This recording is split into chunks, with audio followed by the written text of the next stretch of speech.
Campside Media.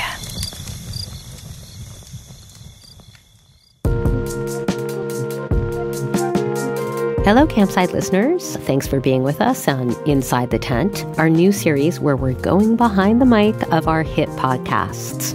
I'm Vanessa Grigoriadis, one of the founders of Campside. You may remember me from shows like Infamous, Run Baby Run, and Fallen Angel. And today, I'm going to be talking to Larrison Campbell, who's the host of our newest season of Chameleon. It's called Dr. Miracle.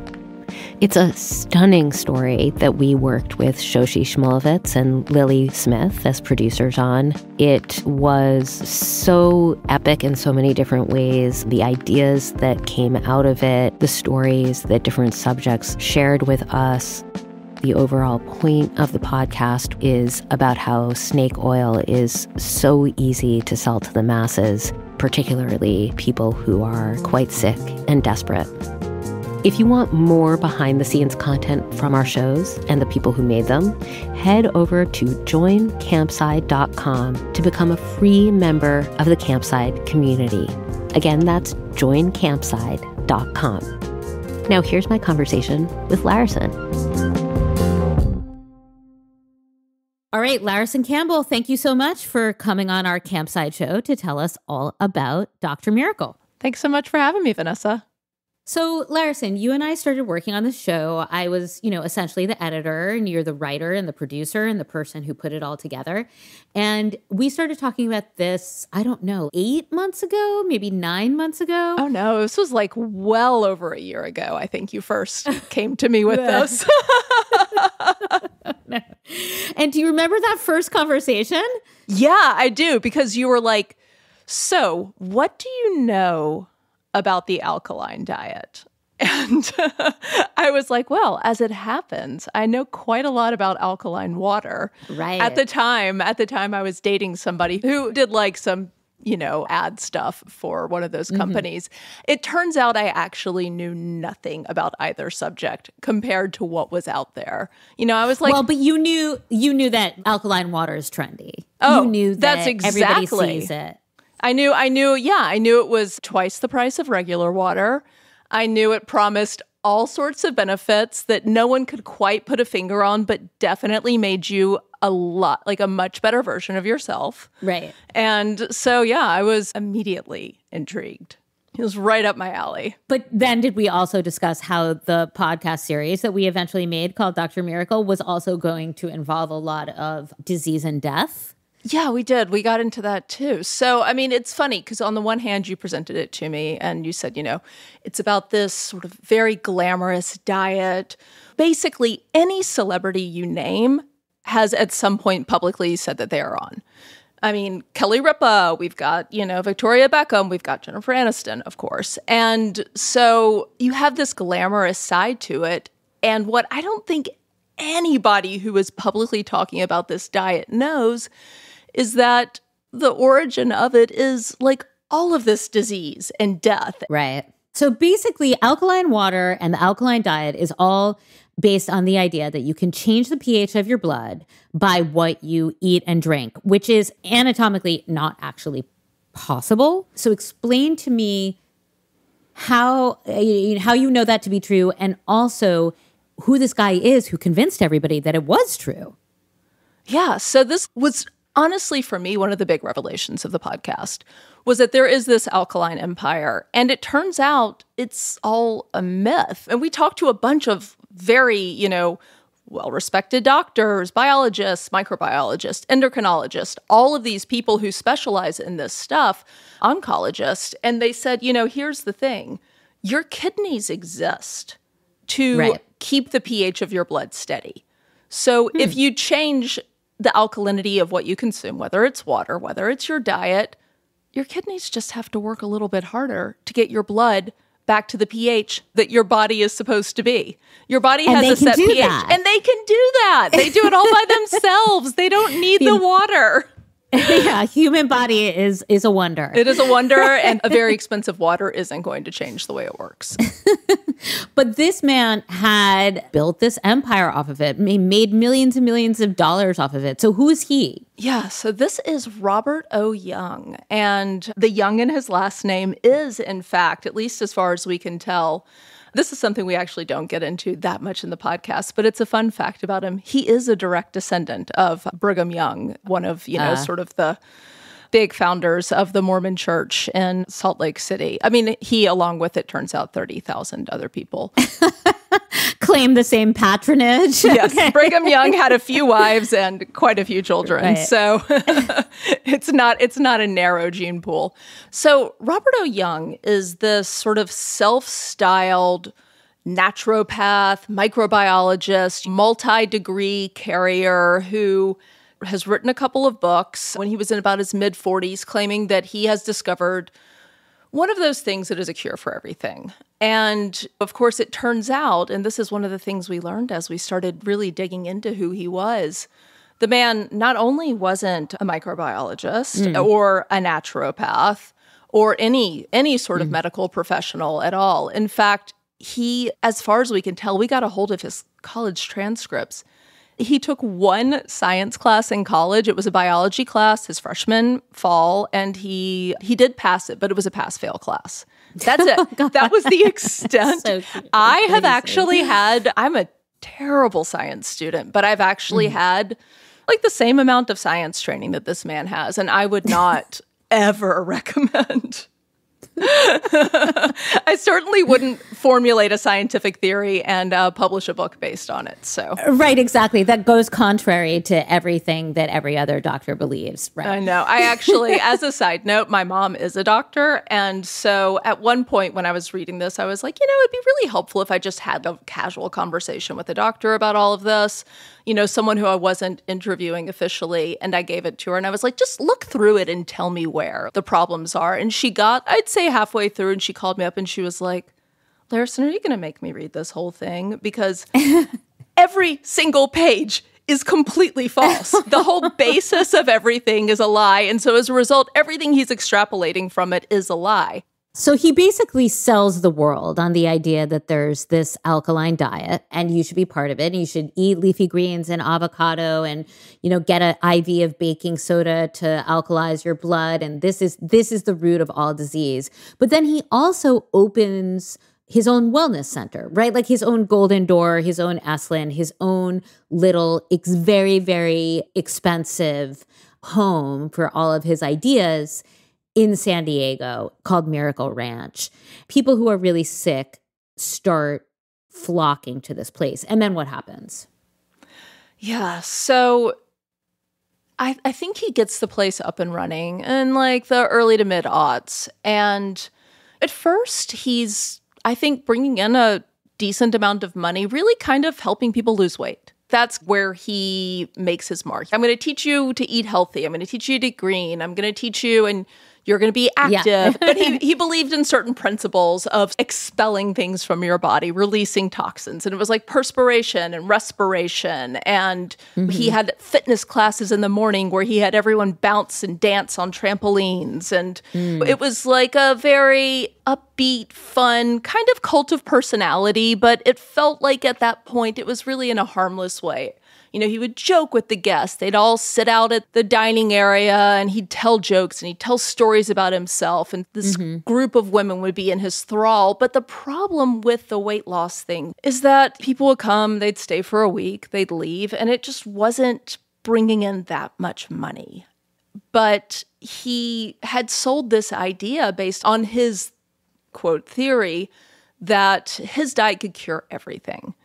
And so people who were really sick and had really serious things like cancer and MS and ALS started reading his book, and they would come to him and they would say, hey, can you cure this? And he started taking those people in.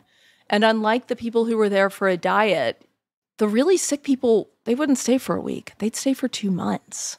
Right. And they would get these expensive treatments. And that he could give them IVs that he would say were alkalizing IVs, but really it was just baking soda and water. But he would charge $500 for those. Right. And it was like $2,000 a night.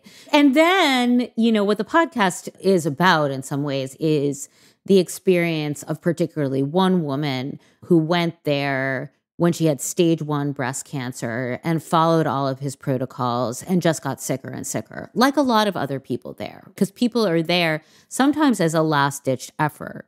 We talk about wealthy people flying in to the airport, as the doctors have said, there's nothing else that can be done. And this is the last thing they're going to try is this alkaline diet to see if they can save themselves.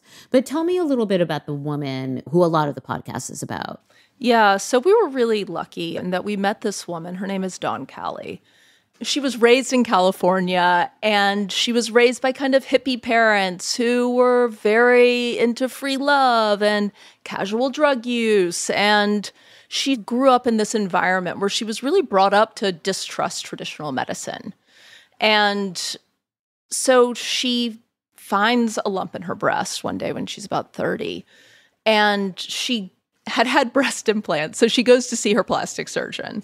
And her plastic surgeon is like, oh, this is actually cancer. You need to have it taken care of. And so she goes and she has the lump removed. But then all these forces in her life and in her family are like, you shouldn't have done that. You shouldn't have trusted traditional medicine. So she doesn't really have anything done after the lump is cut out. And instead, she gets connected with Robert Young. And he says, I can handle this. She has stage 1 cancer at that point, and he puts her on a diet. And it isn't just the diet, but his center really kind of becomes the center of her life. She winds up staying there for long periods of time. She originally starts as a volunteer for him, and then she ends up starting a coaching business there with one of her friends at the center. And he really becomes this father figure. She describes him as this mixture of, he was like a father figure to her and like Jesus Christ. And right. He was kind of her everything. He was her North Star. The sad thing about Dawn is that, she started with stage 1 cancer, but because she wasn't seeking traditional treatment, it started to spread. And it started very slowly, but over a couple of years, the signs that it was spreading, she developed more lumps. She started feeling fatigued. Her back was hurting. And Young just kept on telling her to stay the course with his thing. Don't go see doctors. Don't trust doctors. Believe in me. Right. And she doubled down on him and, ultimately at the cost of her health. Right. She was a great storyteller, and she really just does such an incredible job of taking us to that period in her life and really showing us the center and showing us Young through her eyes. Yeah. So the very unexpected thing that happened while we were making this podcast is that, I suppose not unexpected, because when you have stage 4 breast cancer, eventually the treatments don't work anymore. But, Dawn passed away. And it was devastating, I think, to all of us, but also to you, because you had just been there with her a few months prior. You had flown to California to sit down with her, to talk to her and get the whole story from her. So it's really the last witness statement she'll ever make, right? Yeah. Against this guy. Yeah. I think we were recording the very last episode when we found out that she had died. And I think it's fair to say it was unexpected, even though she had stage 4 cancer. And even though when we had interviewed her, she died on May 29th of 2024. And we interviewed her around Valentine's Day. And when we sat down with her, she told us, she said, I have stage 4 cancer. Eventually the treatments are going to stop working, but I've always managed to stay one step ahead. Because she did eventually go and seek traditional medical treatment. She left Young. She understood who he was, stopped talking to him, and actually found a real doctor and got real treatment. And that real treatment did allow her to live for an additional 10 years. But she said, I've always managed to stay one step ahead on the treatment. And at some point, I'm not going to be able to. And when she said it, I thought, God, this is only going to be in a couple of years. And Dawn had a 13-year-old son. And it seemed like she was going to be able to make it maybe until he graduated from high school. I think that was really what she was hoping for. I never would have imagined in February that if you had told me in February that she would be dead by May, I could not have wrapped my head around it. Right. Yeah. Yeah, it's so sad because, as you say, she had a son. She had an Etsy store, which everybody should check out, called Dawn Discovered, with her different kinds of cute dresses and great things caftans, that she was selling there. Really cool jewelry. Yeah, she needed to make money, even though she had brought a civil suit against him, and she was awarded by a jury $100 million, was not able to collect on that sum. So she did not die a rich woman. It's just really all around a tragic story. But I think also one that has so many lessons for the way we live now in terms of just think about the number of things that you're sold every day on Instagram. Like, I can't go on my Instagram before somebody's like, buy this rose oil because it'll make you gorgeous. Buy this other jojoba oil, if that's how you pronounce it, because it'll make you gorgeous, or it'll make you live long, gorgeous and live long. That would be the ideal, right? To me, this is really a story about how there are people out there who may want to lead you astray. And this may have been one of them.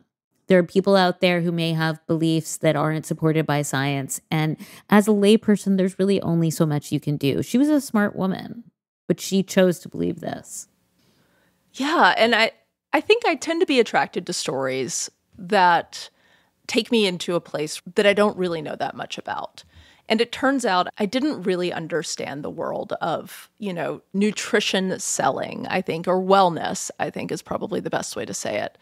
And it has made me see that whole wellness industry in such a completely different light, and how much all of these things that people do, they put out there that they'll sell on Instagram or they'll sell in a magazine or, on Goop, how easy it is to read between the lines of that and realize that what they're really selling you is a promise and hope. And it just comes in a different package. And sometimes it's, jojoba oil, however you say that. And sometimes, sometimes it's juice cleanse. And it's all really, at the end of the day, kind of getting down to the exact same thing, which is this idea that there is a product out there that will transform you if you just believe in it enough.